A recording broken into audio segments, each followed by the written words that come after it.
Hello student, स्वागत है आप सभी का एक बार फिर से नालको के एक इम्पॉर्टेंट सेशन में। आप लोगों को पता है बच्चे कि नालको की जो है बहुत जल्दी अभी तो डेट एक्सटेंड हो गई है। 30 जनवरी तक आप लोग फॉर्म भर सकते हैं, ठीक है। और बहुत जल्दी इसका एग्ज़ाम भी हो जाएगा, ठीक है। तो आप मान के चल सकते हैं कि आपके पास ज़्यादा समय नहीं है, 1 या 2 महीने में आपका एग्ज़ाम हो जाएगा। और वहाँ पर आपको जो है कवर करना पड़ेगा 60 नंबर का जो आपका टेक्निकल वाला पोर्शन है, और 40 मार्क्स के लिए जो है आपको कवर करना पड़ेगा सामान्य ज्ञान, ठीक है। तो आज जो है सामान्य ज्ञान की आपकी पहली क्लास है नालको से रिलेटेड। आप लोगों को बच्चे, जब हम नालको की बात करते हैं, किसी भी पीएसयू का एग्जाम अगर आप लोग देने जा रहे हैं, तो सबसे पहले उस ऑर्गेनाइजेशंस के बारे में आपको पता होना चाहिए कि ये ऑर्गेनाइजेशन है क्या, ये कब बना था, ये किस चीज़ से रिलेटेड काम करता है, किस फील्ड में काम करता है, क्योंकि वहाँ से भी जो है आपके जीके क्वेश्चन बनते हैं, ठीक है। तो मैं आज जो है आपको नालको के बारे में थोड़ा सा जानकारी दूंगी, और यहाँ से जो है आपके क्वेश्चन जब बनेंगे तब जो है आपको ये जानकारी बहुत ज़्यादा काम आएगी। देखिए, सबसे पहले नालको का फुल फॉर्म याद रखिएगा, नेशनल एल्यूमिनियम कंपनी लिमिटेड, ठीक है। नेशनल एल्यूमिनियम कंपनी लिमिटेड इसका पूरा नाम है, पूरा नाम याद रखिएगा। ये क्या है, ये सीपीएसई की अनुसूची ए श्रेणी के अंतर्गत एक नवरत्न कंपनी है, इसे याद रखना। ये किस प्रकार की कंपनी है, एक नवरत्न कंपनी है। इसकी स्थापना 7 जनवरी 1981 में हुई थी, 1981 में आपकी ये फॉर्म हुई थी। और इसका पंजीकृत कार्यालय भुवनेश्वर में है। इसका जो ऑफिस है वो कहाँ पर है बच्चे, भुवनेश्वर। भुवनेश्वर यानी कि ओडिशा की कैपिटल, ठीक है। तो ओडिशा में जो है इसका कार्यालय है। यह देश के सबसे बड़े बॉक्साइट, एल्यूमिनियम और पावर कॉम्प्लेक्स में से एक है। वर्तमान में भारत सरकार के पास में नालको की 51.28% इक्विटी पूंजी है, यानी कि नालको में जो 50% का हिस्सा है वो किसके पास में है, वो भारत सरकार के पास में है, ठीक है। तो ये हो गया आपका 51.28%। तो याद रखना बच्चे कि नालको जो है ये किस फील्ड में काम करता है, बॉक्साइट, जो कि एक ओर है एल्यूमिनियम का, ठीक है। इसके प्रोडक्शन में या फिर इसके जो है आपका एक्सट्रैक्शन में आपका काम करता है। एल्यूमिनिया हो गया, एल्यूमिनियम हो गया, ठीक है। तो इस फील्ड में जो है, अभी मैं बताऊंगी इसके पूरे प्रोजेक्ट के बारे में कि बेसिकली आपका काम क्या करता है। The company has been operating it's captive, देखिए इस और बच्चे जो आपका जैसे ओडिशा में है, ओडिशा का जो भुवनेश्वर है, यहाँ पे इसका हेडक्वार्टर कह सकते हैं। जो रजिस्टर्ड कार्यालय है इसका वो आपका भुवनेश्वर में है। उसके अतिरिक्त कंपनी ओडिशा के कोरापुट जिले में दमनजोड़ी में पिट हेड एल्यूमिना रिफाइनरी और अंगुल में एल्यूमिनियम स्मेल्टर और कैप्टिव पावर प्लांट के लिए अपनी कैप्टिव पटमाली बॉक्साइट माइंस का संचालन कर रही है। तो बेसिकली इसकी जितनी माइंस है या फिर जो भी यूनिट है वो आपकी कहाँ पर है, ये सारी की सारी आपके उड़ीसा में है, ठीक है। उड़ीसा में जो है आपका कोरापुट जिले में दमनजोड़ी में पिट हेड एल्यूमिनिया रिफाइनरी है, ठीक है। अंगुल में एल्यूमिनियम स्मेल्टर और कैप्टिव पावर प्लांट के लिए जो है आपकी कैप्टिव पटमाली बॉक्साइट माइंस है, ठीक है। तो ये सारी की सारी जो आप माइंस देख रहे हैं, यूनिट देख रहे हैं, प्लांट देख रहे हैं, ये नालको के अंडर में जो है काम करती हैं बच्चे, ठीक है। और है कहाँ पे, ये अधिकतर जो है ओडिशा में है। कंपनी के पास में 68.25 लाख टीपीए बॉक्साइट खदान और लगभग 21 लाख टीपीए मतलब जो है आपकी स्टैंडर्ड एक कैपेसिटी होती है, ठीक है।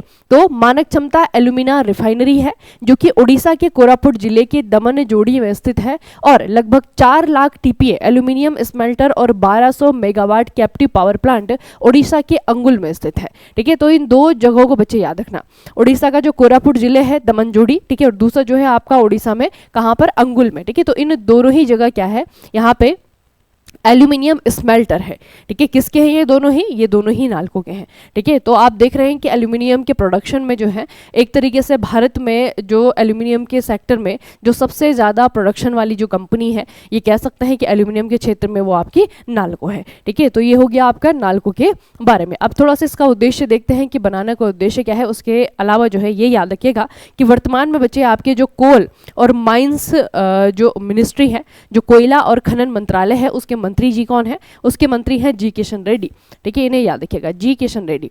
तो इसका उद्देश्य क्या है, खनन है, माइनिंग है, एल्यूमिनिया और एल्यूमिनियम व्यवसाय में सतत रूप से कई गुना वृद्धि करना है। साथ ही खनिज धातु और ऊर्जा क्षेत्रों में चुनिंदा विधिकरण करना है। साथ ही दक्षता और व्यावसायिक प्रथाओं में निरंतर सुधार करना है, जिससे कि सभी हितधारकों के लिए मूल्य में वृद्धि हो। तो बेसिकली जो है आपका एक तो माइनिंग हो गया, माइनिंग का काम करता है, एल्यूमिना और एल्यूमिनियम व्यवसाय में, ये बच्चे जो 3 शब्द है ना, याद रखिएगा, क्योंकि यही इसके कोर सेक्टर हैं, इन्हीं सेक्टर में जो है आपका ये काम करती है, ठीक है। ये जो आपकी कंपनी है नालको, ये इन्हीं सेक्टर में जो है काम करती है, ठीक है। ये इसके उद्देश्य है। अगला आता है आपका हेडक्वार्टर और स्थापना वर्ष, तो मैंने आपको बता दिया है कि 1981 को इसकी स्थापना हुई थी। इसका जो हेडक्वार्टर है वो आपका भुवनेश्वर में है, भुवनेश्वर उड़ीसा में है। उसके अलावा इसके उत्पाद, ये जो कंपनी है वो क्या क्या प्रोडक्ट बनाती है, किन किन चीज़ों का प्रोडक्शन करती है। तो सबसे पहले बच्चे आपका एल्यूमिनियम धातु, जो आपका मेटल होता है एल्यूमिनियम मेटल, ठीक है, वो बनाती है। एल्यूमिना और हाइड्रेट, ठीक है। उसके अलावा जियोलाइट ए, ये सारे के सारे क्या है इसके प्रोडक्ट हैं।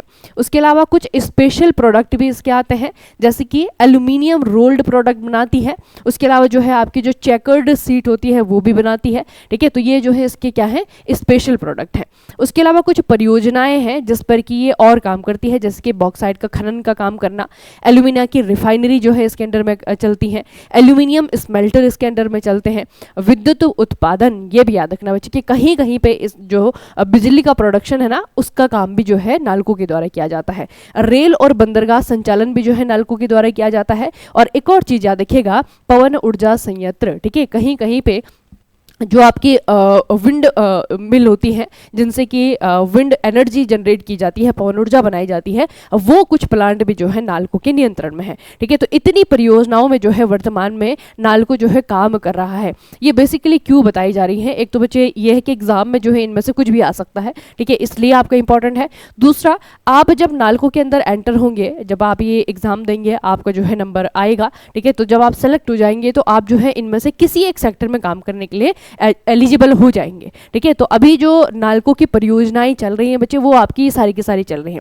उसके अलावा एक और चीज़ मैं आपको बताती हूँ बच्चे कि नालको के सहयोग से एक और कंपनी बनाई गई है जिसका नाम है काबिल, ठीक है। इस कंपनी का नाम है काबिल। तो ये जो काबिल नाम की कंपनी है, ये जो है आपका जो एल्यूमिनियम है, बॉक्साइट है, इसके खनन के लिए जो है इसे भेजा गया है, इसे बनाया गया है अर्जेंटीना के सहयोग से, ठीक है। तो ये जो काबिल नाम की कंपनी है इसमें भी जो है आपका नालको का कह सकते हैं कि नालको का परसेंटेज है। तो नालको के अंडर में जो है आपकी कंपनी बनाई गई है और ये कंपनी जो है आपका क्या करेगी, खनन करेगी या फिर पहले जो है एल्यूमिनियम ढूंढेगी कि है कि नहीं है, और ये सब कुछ जो है कहाँ पे किया जाएगा, अर्जेंटीना में किया जाएगा, ठीक है। तो इस तरीके से जो है नालको की जो परियोजनाएं हैं, इसके जो कह सकते हैं कि जो प्रोजेक्ट है वो सिर्फ इंडिया में नहीं चल रहे हैं, वो इंडिया से बाहर भी जो है आपका इसके प्रोजेक्ट चलते हैं, ठीक है। तो ये थोड़ा सा मैं आपको बता दूं क्योंकि अब करंट अफेयर का बच्चे अभी बहुत समय नहीं हुआ है काबिल को बने हुए। तो ये जो आपकी कंपनी बनी हुई है ये जो है एल्यूमिनियम के ही शोध के लिए, इसके जो है खनन के लिए जो है आपका बनाई गई है। कहाँ पर, ये अर्जेंटीना और भारत के सहयोग से बनाई गई है। तो भारत की तरफ से जो कंपनी जो है इसे हेड कर रही है वो है आपकी नालको, ठीक है। तो ये भी आपको याद रखना है। उसके अलावा कार्यक्षेत्र, स्कोप ऑफ ऑपरेशन, कहाँ कहाँ पर जो है आपका ऑपरेट करती है, वही परियोजनाएं कहाँ कहाँ कौन कौन से सेक्टर में है। तो ओडिशा में बॉक्साइट खदानों का संचालन इसके पास में है। ओडिशा में एल्यूमिना रिफाइनरी का संचालन इसके पास में है। ओडिशा में एल्यूमिनियम स्मेल्टर का संचालन इसके पास में है। उसके अलावा आंध्र प्रदेश, राजस्थान, महाराष्ट्र में पवन ऊर्जा संयंत्रों का संचालन जो है इसके द्वारा किया जाता है। तो मतलब आपका जो कार्यक्षेत्र होगा वो कहीं ना कहीं इन्हीं स्टेट में जो है घूम रहा होगा, ठीक है। ज़्यादातर ओडिशा में, और ओडिशा में नहीं तो अगर विंड एनर्जी की बात करें तो विंड एनर्जी जो है आपका आंध्र प्रदेश में कुछ प्लांट है, आपके राजस्थान में कुछ प्लांट है और आपके महाराष्ट्र में कुछ प्लांट है, ठीक है। तो ये जो है आपका क्या होगा, एक तरीके से कार्य क्षेत्र है, यहाँ पे जो है आपको जॉब करने को भेजा जाएगा। उसके अलावा नेशनल एल्यूमिनियम कंपनी लिमिटेड की गतिविधियां, इसकी एक्टिविटी क्या क्या है, तो चलिए ये मैंने आपको ऐसे बता दिया था कि क्या क्या जो है और काम करता है।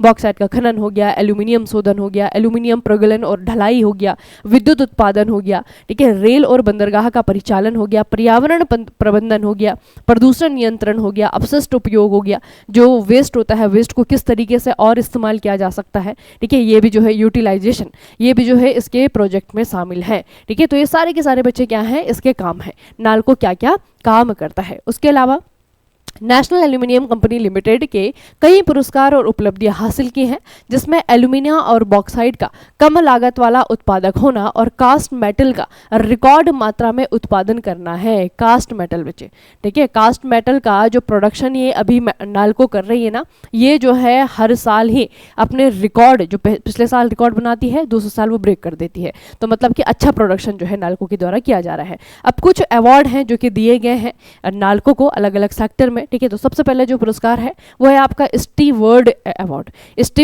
स्टीवर्ड अवार्ड क्यों दिया गया था?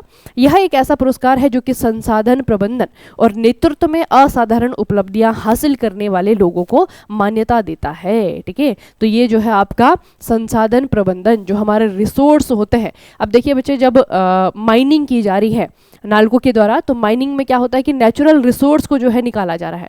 प्राकृतिक स्रोत ही तो है जहाँ से जो है खनन किया जा रहा है, फिर जो है आपका बॉक्साइट हो गया, एल्यूमिनियम के और हो गए, वो निकाले जा रहे हैं ना। तो जो हमारे नेचुरल रिसोर्स हैं उनको किस तरीके से मैनेज करना चाहिए, उसके ऊपर जो है आपका पुरस्कार दिया जाता है, और ये जो है आपका नालको ने जीता है। ठीक है, उसके अलावा नालको को एसोचैम अवार्ड भी दिया गया था। फिनटेक डिजिटल पेमेंट अवार्ड की श्रेणी में ट्रांजिट अनुप्रयोगों के लिए NCMSC के लिए CDEC को दिया गया एक पुरस्कार है। ठीक है, तो ये भी बच्चे थोड़ा सा याद रखना कि ये पुरस्कार भी जो है नालको को दिया जा चुका है। तो इसमें क्या है कि अवार्ड नहीं लिखे हैं मैंने, क्योंकि वो ईयर नहीं लिखे हैं, लेकिन ये मैं सिर्फ आपको उपलब्धि, ये आपको याद नहीं रखना है, उपलब्धि के लिए बता रही हूँ कि अलग अलग क्षेत्र के लिए, अलग अलग कामों के लिए नालको ने जो है पुरस्कार भी जीते हैं। उसके अलावा जब आप नालको की ऑफिशियल वेबसाइट पे जाते हैं ना, तो वहाँ पे मैं आपको दिखाऊंगी किस तरीके से जो है इन्होंने अपनी अचीवमेंट को बताई है। ठीक है, वो भी अभी आपको दिखाऊंगी। उसके अलावा जो अचीवमेंट है नालको की, एल्यूमिनियम हाइड्रेट उत्पादन। सबसे पहले एल्यूमिनियम हाइड्रेट का जो प्रोडक्शन किया जाता है, नालको की एल्यूमिना रिफाइनरी ने एल्यूमिनियम हाइड्रेट उत्पादन में लगभग 101% क्षमता उपयोग हासिल किया है, 100% से ज़्यादा। दूसरा जो है आपका कास्ट मेटल उत्पादन है। कास्ट मेटल उत्पादन में नालको के स्मेल्टर प्लांट ने वित्त वर्ष 2023-24 में अपना अब तक का सबसे अधिक कास्ट मेटल उत्पादन हासिल किया है। ठीक है, उसके बाद है आपका कम लागत वाला उत्पादन। नालको एल्यूमिना और बॉक्साइट के दुनिया के सबसे कम लागत वाले उत्पादकों में से एक है। ठीक है, मतलब इनको बनाने में जो पैसा लगता है ना, वो सबसे ज़्यादा कम लगता है नालको जो बनाती है। विदेशी मुद्रा आय, नालको देश की अग्रणी विदेशी मुद्रा अर्जित करने वाली CPSE में से एक है, ये भी याद रखिएगा। ठीक है, क्योंकि जो प्रोडक्ट होते हैं बच्चे, अब नालको जो भी चीज़ें बनाती हैं वो सिर्फ ऐसा नहीं है ना कि हमारे ही देश में जो इस्तेमाल हो रही हैं या फिर हमारे ही देश के लोगों की ज़रूरतों को पूरा करने के लिए बनाती है ना। नालको की जो प्रोडक्ट हैं वो बाहर भी बेचे जाते हैं, तो जब विदेशों में इन्हें बेचा जाता है तो वहाँ से क्या आती है, फॉरेन करेंसी आती है। ठीक है, तो फॉरेन करेंसी को अर्जित करने के मामले में जो है आपका NALCO one of the best जो है आप कह सकते हैं कि CPSE हमारे देश का। ठीक है, तो ये चीज़ें याद रखना बच्चे कि अलग अलग सेक्टर में लो कॉस्ट प्रोडक्शन में जो है आपका पहले नंबर पर है। कास्ट मेटल प्रोडक्शन जो है अभी 2023-24 का ही जो आपका साल गया है, पिछले ही जो साल है, उसमें जो है इसने सबसे मतलब इस बार जो है सबसे हाईएस्ट प्रोडक्शन जो है दिखाया है ना, रिकॉर्ड प्रोडक्शन इसे कह सकते हैं। तो ये जो है आपका कास्ट मेटल प्रोडक्शन में है, तो ये एक तरीके की अचीवमेंट है बच्चे। उसके अलावा आप लोग देखेंगे इसकी ऑफिशियल वेबसाइट पे, तो अपनी अचीवमेंट को कुछ इस तरीके से जो है नालको दिखाता है, जैसे कि number 1 low cost production of alumina in the world. ठीक है, सबसे कम लागत पे जो है एल्यूमिना का प्रोडक्शन करता है, दुनिया भर में पहले नंबर पे है। उसके बाद है number 1 lowest cost production of bauxite in the world, bauxite के प्रोडक्शन में भी जो है आपका कम लागत पे करता है। फिर आपका सेकंड किस में है, highest net foreign exchange earning CPSE in the country. ठीक है, मतलब कि दूसरी ऐसी कंपनी है जो कि विदेशी मुद्रा को अर्जित कर रही है। ठीक है, तो विदेशी मुद्रा के अर्जन के मामले में आपकी दूसरी नंबर की कंपनी आती है हमारे देश में। ठीक है, तो ये जो है इसकी अचीवमेंट है। इनकी ऑफिशियल वेबसाइट पे आप लोग जाएंगे तो वहाँ पे भी इन अचीवमेंट को पढ़ सकते हैं, देख सकते हैं। ठीक है, तो ये बच्चे आपका नालको का काम, मैंने आपको बताया कि नालको करती क्या है। एक तरीके से आपके दिमाग में भी क्लियरिटी होनी चाहिए कि जिस फॉर्म को आप लोगों ने भरा है, जिस क्षेत्र में आप लोग भविष्य बनाने जा रहे हैं, हालांकि इतनी तो नहीं है ये दुनिया, है ना, ये जो है बहुत बड़ा वहाँ पे होगा, बहुत सारी और भी चीज़ें हैं, लेकिन एक जो है रफ आइडिया आपको लग गया होगा कि किस किस तरीके से काम करती कंपनी, कहाँ कहाँ कौन कौन से सेक्टर में काम करती कंपनी। ठीक है, और सबसे जो बेसिक चीज़ें हैं, इसकी स्थापना कब हुई थी, इसका हेडक्वार्टर कहाँ पर है, कौन कौन से स्टेट में जो है आपका जो कार्य क्षेत्र है वो रहने वाला है या फिर फ्यूचर में रहेगा जब आप सेलेक्ट हो जाएंगे। ठीक है, तो बच्चे नालको का जो 40 मार्क्स का जनरल अवेयरनेस है वो आपको यूट्यूब में जो है इसी तरीके से मैं अलग अलग टॉपिक के माध्यम से आपको बताती रहूंगी। ठीक है, MCQ सेशन जो है बहुत जल्दी आपके स्टार्ट हो जाएंगे। उसके अलावा आपको जो है कोई भी क्वेरी है आपका टेक्निकल जो पोर्शन है उसको लेकर के या नॉन टेक्निकल जो पोर्शन है उसको लेकर के नालको से रिलेटेड, तो आप जो है इस वीडियो के कमेंट सेक्शन में कमेंट करके हमसे पूछ सकते हैं। ठीक है, और उसके अलावा अगर आपको टेक्निकल पढ़ना है, आपको ट्रेड थ्योरी पढ़नी है, तो आप जो है make it easy skills mobile application पे जाएंगे, वहाँ पे जो है आपका नालको के कोर्सेज बने हुए हैं। ठीक है, उनको जो है आप लोग एक बार रीच आउट कर सकते हैं, वहाँ पे जाकर करके उन चीज़ों को देख सकते हैं कि कोर्सेज के अंदर क्या क्या चीज़ें डली हुई हैं। ई बुक जो है आपको मिलेंगी, ई बुक के अलावा जो है MCQ बुक आपको मिलेंगी, ठीक है। तो बहुत सारी चीज़ जो है आपको दी जा रही हैं, ठीक है। तो चलिए बच्चे, नालको से रिलेटेड जो है ऐसे ही सेशन में आप लोग को मिलते रहेंगे। आप लोग भी जो है तैयार रहिएगा और बहुत जल्दी जो है इसके एग्ज़ाम होने की उम्मीद है। हालांकि अभी तो जो है डेट एक्सटेंड की है, तो फिलहाल इस महीने में तो नहीं होगा ना। 30 जनवरी जो है आपके लिए लास्ट डेट रखी गई है। तो आप लोगों ने अभी तक अगर फॉर्म नहीं भरा है तो भर दीजिए, थोड़ा सा टाइम जो है आपको और मिल गया है प्रिपरेशन के लिए, ठीक है। और बाकी नया कुछ भी नहीं पढ़ना है। टेक्निकल नॉन टेक्निकल जो है आप लोग पढ़ते ही रहते हैं बाकी एग्जाम्स के लिए भी, और जो टेक्निकल है वो तो खैर आपका प्लस पॉइंट है, वो तो आपको पढ़ना ही है बच्चे, है ना। तो चलिए फिर आज का सेशन यहीं पे रखते हैं, मिलेंगे फिर नए सेशन में। तब तक के लिए पढ़ते रहिए, अपना खूब सारा ख्याल रखिएगा। आप सभी का बहुत बहुत धन्यवाद।